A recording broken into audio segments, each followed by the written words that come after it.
कार्तिक माह महात्म 5वां अध्याय। प्रभु मुझे सहारा है तेरा, जग के पालनहार। कार्तिक मास महात्म की कथा करूं विस्तार। देवऋषि नारद ने कहा, हे राजन, आप भगवान विष्णु के अंश से उत्पन्न हुए हैं, अतः यह बात आपको ज्ञात ही है। फिर भी आपको यथाचित विधान बतलाता हूँ। अश्विन मास में माह में शुक्ल पक्ष की एकादशी से कार्तिक के व्रत करने चाहिए। ब्रह्म मुहूर्त में उठकर जल का पात्र लेकर गांव से बाहर पूर्व अथवा उत्तर दिशा में जाना चाहिए।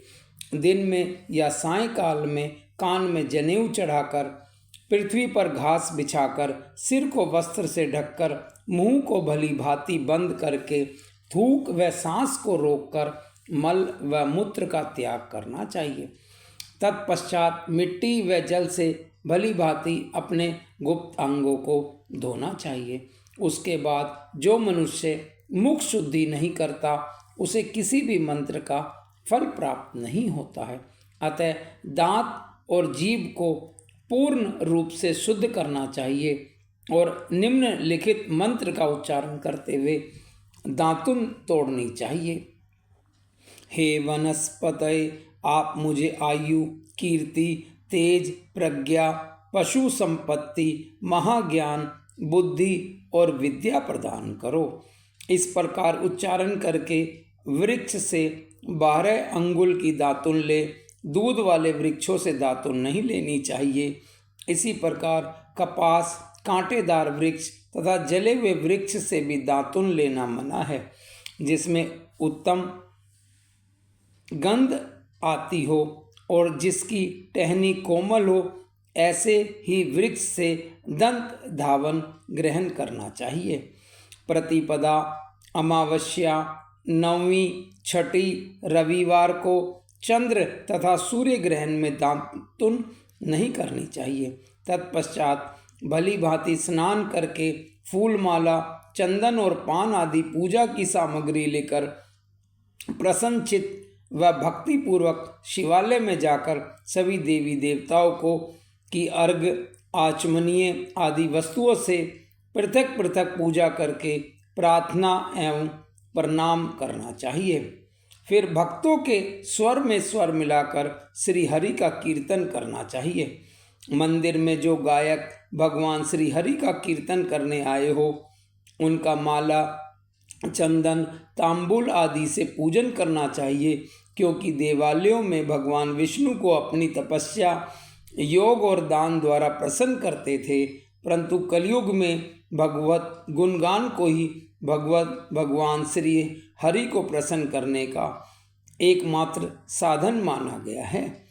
नारद जी राजा पृथु से बोले, हे राजन, एक बार मैंने भगवान से पूछा कि हे प्रभु, आप सबसे अधिक कहाँ निवास करते हैं?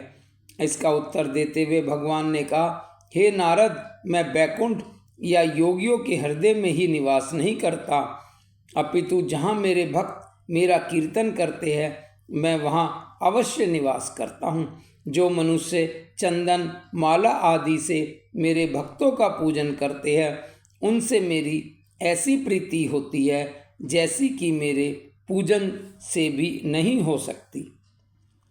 नारद जी ने फिर पूछा, शिरीष, धतूरा, गिरजा, चमेली, केसर, कंदार और कटहल के फूलों व चावलों से भगवान विष्णु की पूजा नहीं करनी चाहिए। अड़हल, कंद, गिरीश, जूहुई, मालती और केवड़ा के पुष्पों से भगवान शंकर की पूजा नहीं करनी चाहिए।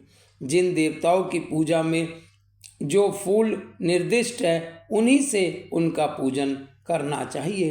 पूजन समाप्ति के बाद भगवान से क्षमा प्रार्थना करनी चाहिए। हे सुरेश्वर, हे देव, न मैं मंत्र जानता हूँ न क्रिया, मैं भक्ति से भी हीन हूँ। मैंने जो कुछ भी आपकी पूजा की है उसे पूरा करें। ऐसी प्रार्थना करने के पश्चात साष्टांग प्रणाम करके भगवत कीर्तन करना चाहिए। श्री हरि की कथा सुननी चाहिए और प्रसाद ग्रहण करना चाहिए। जो मनुष्य उपरोक्त विधि के अनुसार कार्तिक व्रत का अनुष्ठान करते हैं वह जगत के सभी सुखों को भोगते हुए अंत में मुक्ति को प्राप्त करते हैं। कार्तिक महात्म 5वां अध्याय समाप्त।